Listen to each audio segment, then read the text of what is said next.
Hey everyone, I just wanted to give a little disclaimer before we start off this video. I am more or less talking about my opinion here instead of actual research, and more or less like what I feel about the franchise as a whole and where it stands at the moment. Take everything that I say with a grain of salt and, correct me in the comment section if I have gotten something wrong or where I could possibly improve on something. So if I have gotten something wrong, let me know in the comment section.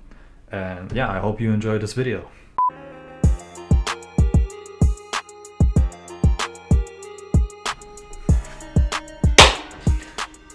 Today, I wanted to tackle, as you saw in the title, Dead or Alive, because it's actually one of the games that I've been playing ever since I was a little kid. I remember I got it on the 9th birthday when I got a modded Xbox. Amongst all of the games that were loaded onto the hard drive, that was Dead or Alive 3. I recently got a physical copy of the game because I sold the Xbox at one point, which I regret somewhat, but I was broke and I was desperate. And I wanted to tackle Dead or Alive due to the fact that we are now in a situation where obviously the big three of the fighting games are back, in quotations. Whether or not you are agreeing with Mortal Kombat is a different topic for another day, and personally also something I can necessarily comment on because I haven't really been a Mortal Kombat player. Like, I've been playing a couple of games here and there, but not to the extent that I could genuinely give like my take on it. So I'm going to refrain from inserting myself into the discussion. But yeah, I wanted to talk about Dead or Alive because obviously it's been now years ever since we had Dead or Alive 6. Obviously there has been discussions and conversations, rumors that it's going to get a reboot, it's going to get a 7th installment, but there has been silence. And obviously, people are just making now a lot of connections that a lot of the former Dead or Alive developers are now working on Tekken 8. And while there is definitely a lot of things that are just crossing each other, like for example the user interface, the shop, just overall like gameplay mechanics and some business practices, I feel like we still should look into whether or not we should get a new installment of Dead or Alive. Like I mentioned, this franchise is near and dear to me because I was just playing a lot of 3D fighters as a kid, and Dead or Alive happened to be one of the games that I invested myself a lot. I wasn't playing it for the sex appeal as many would claim. Like, I was quite literally 9 years old. I genuinely was just there for the fighting. I mean, with time, as I progressed, as I matured, I was like, these characters are definitely appealing. They are certainly, good looking. I appreciate them for what they are. A couple of months back, there was a tweet that exploded basically in the Dead or Alive community. This was the tweet that basically broke Dead or Alive Twitter. Dead or Alive 7 should stick to the winning formula of Dead or Alive 5, but with updated graphics and new moves. Remove the unnecessary meter mechanics and dial back on the overt sexualization of the female cast so everyone can fully embrace the game's competitive potential. And I didn't necessarily want to hop onto the bandwagon at the time, and I feel like now is a good time to talk about it again, bring up the conversation of whether or not we should get a new installment and possibly just look at the mistakes of the previous installments and why or what could possibly be done in order to reinvigorate the Dead or Alive franchise to the point where it's a good competitor in today's market. At the time I was also just getting back into the game because I had a massive fallout with the franchise as a whole. I didn't necessarily have the means to play the games, and especially as a teenager, I genuinely had no means to play the games outside of piracy. So for the most part, my experience with the franchise was more or less offline and just by myself. There genuinely was rare times where I had somebody else to fight against, and so I was just sticking with the CPU for the most part. But I still had a great time with the game nonetheless. And I got back, downloaded Dead or Alive 4 for the Xbox, and enjoyed a new experience that was sadly gatekept by a console that I didn't really have in my possession at the time. So looking at the franchise and as it's faring now today is just heartbreaking to me, because I think that Dead or Alive actually is a great way to introduce newcomers to the fighting game community, as it actually does showcase and teach of the fundamentals of a 3D fighter, for example.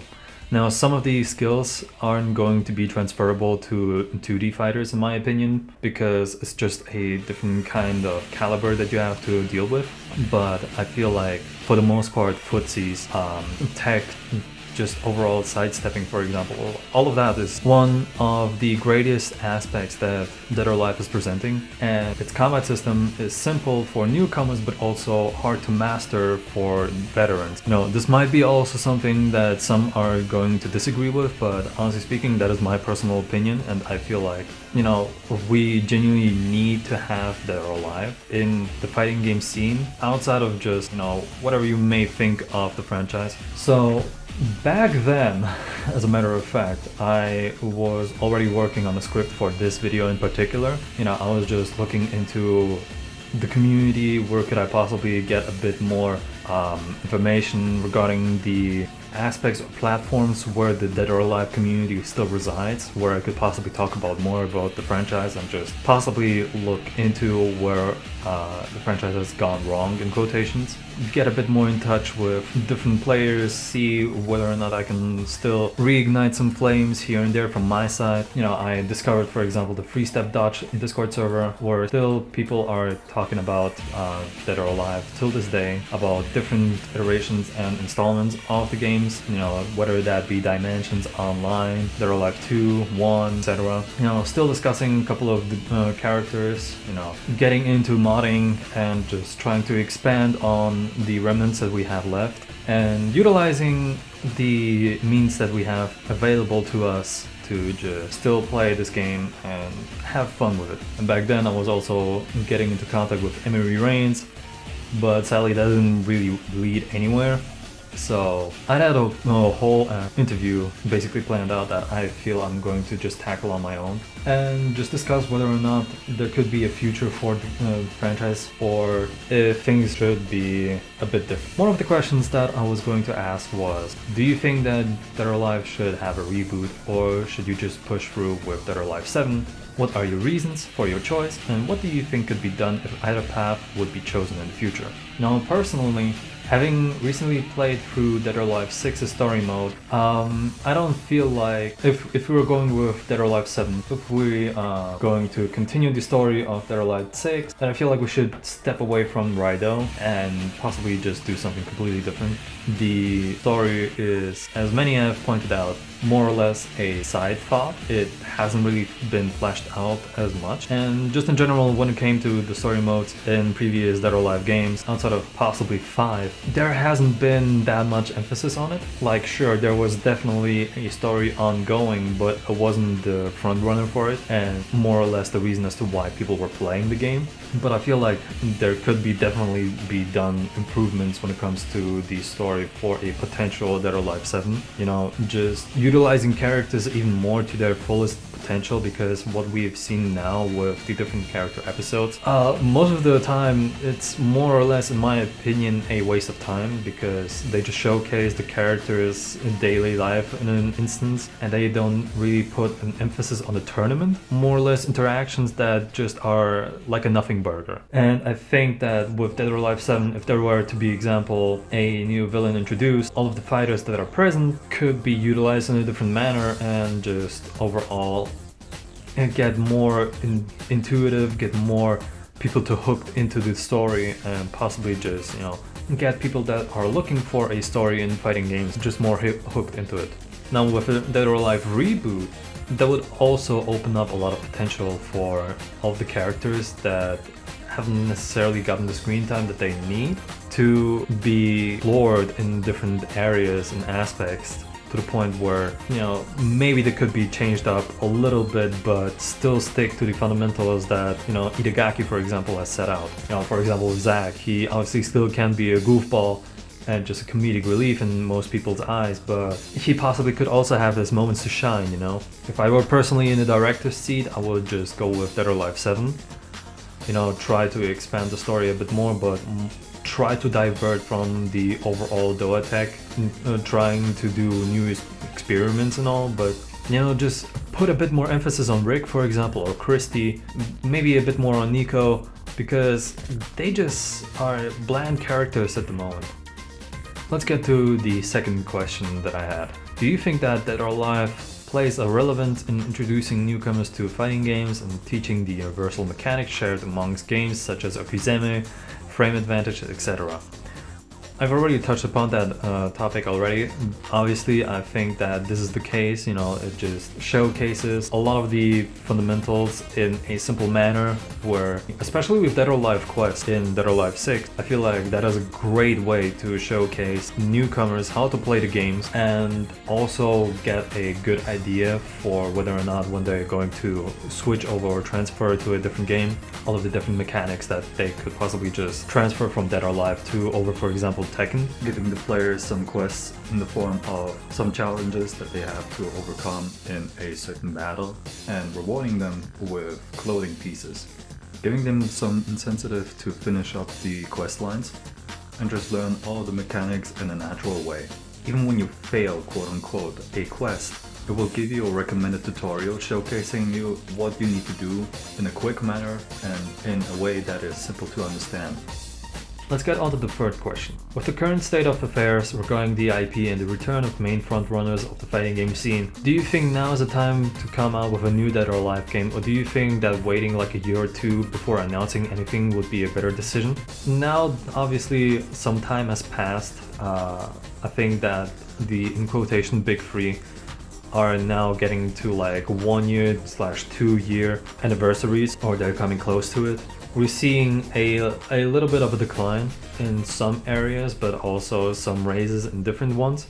And I feel like, in my personal opinion, you know, Sega has been hinting towards like some of the virtual fighters, or more or less like just showcasing, hey, we haven't really forgotten about the franchise. And I feel like if Sega is going to pull through, they might announce a VF in 2025 or maybe 2026. And I think for Dead or Alive to come out during that same time span would be possibly a good idea, because by that point, all of the big three are now already getting old, in quotation, and just played out, figured out by the community, to the point where it could be like, okay, we're getting kind of tired, which you can already see with Tekken, for example, at the moment. We're getting kind of tired and we kind of want to just spice up things. We want to look into different kind of games and, you know, explore a bit more. What kind of options do we have at the moment? Let's just say that VF now has been announced and Dead or Alive. So you have the options of VF and Dead or Alive, and I feel like with that, people are going to be more enticed to just checking out the games, and if the games are good, they're going to also stick with them and possibly just create content more for it.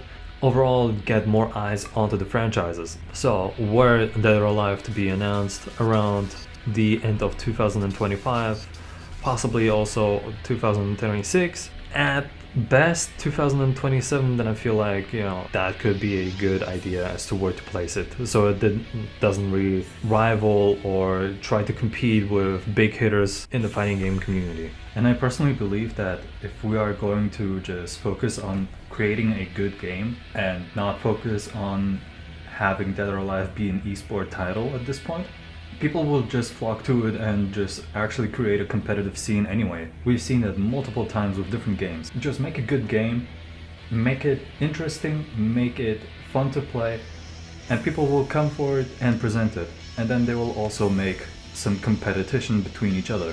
Now, obviously we also have Garo coming out, so there's that. Especially with Cristiano Ronaldo being now in the mix, apparently. I have no idea how that is going to work out, whether he's going to be a voice, he's going to be a playable character. It's going to be revealed soon, but, you know, we'll see how that will go. Let's get on to the next question.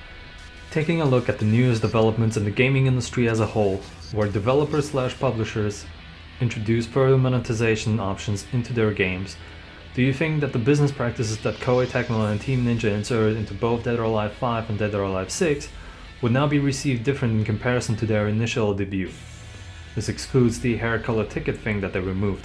I think nowadays with the Tekken Shop in particular, and also Street Fighter and Mortal Kombat also going into that direction with the in-game item shop, people have become more lenient towards DLC and possibly just overall costume packs. And as much as it hurts me to even say and admit that, I think that if Dead or Alive had been implementing these business practices nowadays, it wouldn't have been that much of an issue. But obviously, that wasn't really the core problem that was presented, because obviously people were calling out that the game was more or less an asset flip, and it was just basically trying to get all of the revenue that Dead or Alive 5 has been making with its DLCs. It has been trying to replicate that. I feel like there needs to be more done when it comes to things like that. Obviously, with the Tekken Shop, there's also a lot of asset flipping, assets that are going to be purchased and more or less sold to us that we already had in our possession in previous games, for example, and or already are in possession of in the base game, for example. Nina haircut was a perfect example of that. All of a sudden we have the Nina haircut for different characters, but we now have to be purchasing a different set or the battle pass. I can't remember which one. We still need to shell out more money in order to access it for different characters, and I'm just sitting here like, why? We already have this in the base game. What makes this just viable as a sale or a purchase? When it's already present in the base game, we already have the files for it. We can already access them, but obviously with restrictions in this matter. So obviously we had the ticket thing where on the PlayStation 4 version you could change the hair color of the characters, and they were costing $1 each per purchase. And it was such an outrage that they had to reel back the decision and just the tickets and refund it all, because it was just nonsense. So there are definitely things that you could possibly validate and also justify when it comes to in-game purchases and in-game item shops, but I feel like you should definitely look into what has worked and what hasn't, and also analyze why did it work and why something didn't work, and try to learn from that mistake and possibly offer alternatives against your competitors so that your sale is going to be a bit more attractive in comparison to the other ones. Like, for example, if Dead or Alive had now a battle pass and they were like, hey, you purchase that for once, you can always use it, it's never going to expire. Like, for example, in the case of Halo, just go wild with it, take your time, complete it at your own pace. There is no fear of missing out. You can always come back. Do you think that Dead or Alive could benefit from a customization feature similar to what is seen in, for example, Street Fighter 6 and Tekken 8, where you can pretty much recreate other characters or even create your own ones? Yes. Definitely. Definitely. I mean, obviously people already are, they're head over heels for a lot of the Dead or Alive characters. And if they're given the option to recreate different ones or create their own ones, then obviously people are just going to go wild with it. It's more or less a double-edged sword, obviously, if you take into consideration that there are some individuals that are a bit more on the unhinged side, if you get what I mean. But I feel like if we're given the ability to customize the characters a bit further than just getting some outfit, some glasses, a hairstyle, it could definitely benefit Dead or Alive in the long run. Obviously people are going to make the comparison to Tekken, but I feel like with Tekken 8 in particular, it has regressed in a lot of cases, obviously due to the Tekken Shop. In comparison to Tekken 6, that is a whole different story, because you had so many options when it came to hairstyles, for example, and just mixing and mashing all of the different outfit parts in comparison to Tekken 8, where you're just now having custom presets, more or less just some individual items that don't really have that much appeal in comparison to other things. I feel like if Dead or Alive is going to capitalize on that, then it's going to be a massive growth, or a massive boost in growth. On Steam, you can no longer purchase My Shiranui for Dead or Alive 5 LR. as apparently she has been delisted. Should Dead or Alive keep including guest characters from other fighting games with that in mind? And if so, what are your personal wishes for those characters, and what characters would you like to see? So, for those of you who don't know, Dead or Alive 5 had Mai Shiranui as one of the DLC characters, and you can't get her unless you download a pirated version. And this also begs the question, should we also include guest characters in fighting games with, seeing this happening now? Like, I'm not sure whether or not it's going to be happening to Tekken as well, with Noctis or Negan or Geese, where after a certain amount of time passes, they just get delisted and you just have no way to play them outside of Paris. I am confused as to why this happened. Possibly, obviously a license could run out. But with that in mind, I feel like guest characters, while they are beneficial for sales, I don't even know where to go with this thought, honestly speaking. I am kind of twisted. I feel like on one hand they are beneficial, but at the same time, if you're going to lose them after a certain amount of time, why include them? I don't even know whether or not you can still download Mai. I can't confirm it, but under my impression, if you have purchased Mai, you can still download her. Correct me in the comment section if I'm wrong. I just need a bit more information regarding that to make a decisive answer. And on to my last question. It is obvious that Dead or Alive 6 didn't really do well in the esports scene. However, this is thanks to several issues that were present during its lifespan.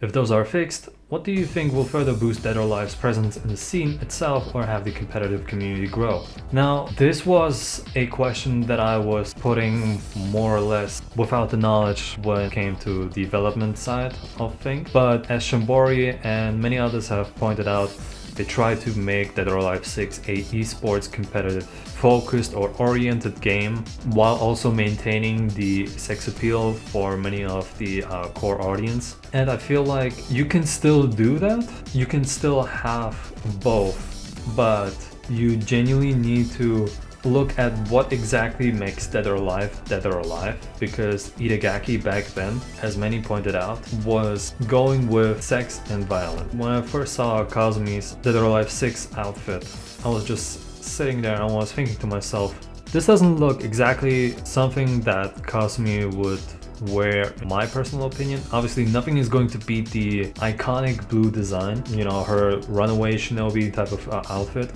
If you're just going to expand a bit more on the iconic costumes and just incorporate a bit more elements into them, you could definitely do something with them where it's not going to be that much of like sex appeal, but still remain some of that iconic style that they're known for example. I feel like Ayane's Dead or Alive 4 is a perfect example of what you could have possibly done with her, while also remaining and maintaining her personality without like this weird hooded thing or this hooded cloak that she has now.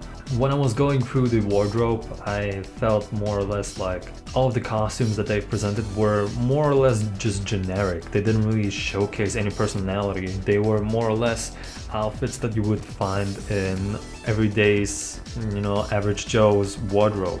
There can definitely be a lot of things done with it. Just let your creativity flow with it. Just invest a bit more into the character designs. Don't make a Concord. Trust me, don't make a Concord. Oh boy. But other than that, there is no shame in what the history of Dead or Alive has been doing. You don't need to cloak up everything that is showing a bit more skin, is what I'm going to say. You can still play Dead or Alive without being, in quotations, embarrassed. I literally played it as a 9-year-old and, I didn't feel embarrassed. I genuinely was like, these characters are cool. Playing as Kasumi, playing as Christy, playing as Jan Lee or Brad Wong, or all of the other characters that are present was genuinely cool. Not only because of their appearance, but also because of their actions. All of the over-the-top backgrounds and characters and stages and whatnot, all of the interactions that this game was just presenting in comparison to Tekken, you can do a lot and still be in the esport or in the competitive scene without having to be embarrassed. I feel like more or less the developers were just so concerned with the idea that Dead or Alive was now being more associated with a pornographic demographic that they were just trying to hamper down on esports and, you know, making it family friendly in many cases, but we've seen how that turned out.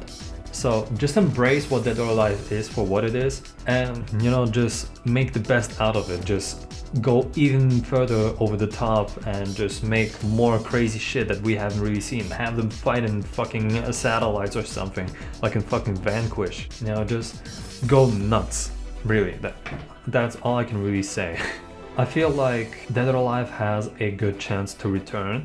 I'm just more or less like concerned of how it will fare when it does return and whether or not the right decisions have been made, because Dead or Alive 6, as we've seen, was such a fumble that after 1 year of support it just got shut down. I mean, the servers are still up, but, you know, the community basically is dead, or at least like became so small that, yeah, it's just sad to see.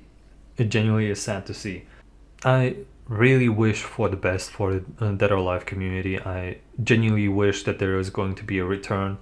I mean, people like Emery are doing a great job of upkeeping, you know, the spirit of the franchise and just showcasing all the crazy shit that you can do. Obviously, the free step dodge is also a blessing in disguise. You know, looking through all of the different messages that people are sending, and even despite my inactivity in the server, it is like the last beacon of hopes that I have. At the time of editing this video, the free step dodge actually has opened up a community on Twitter, so check them out if you're interested.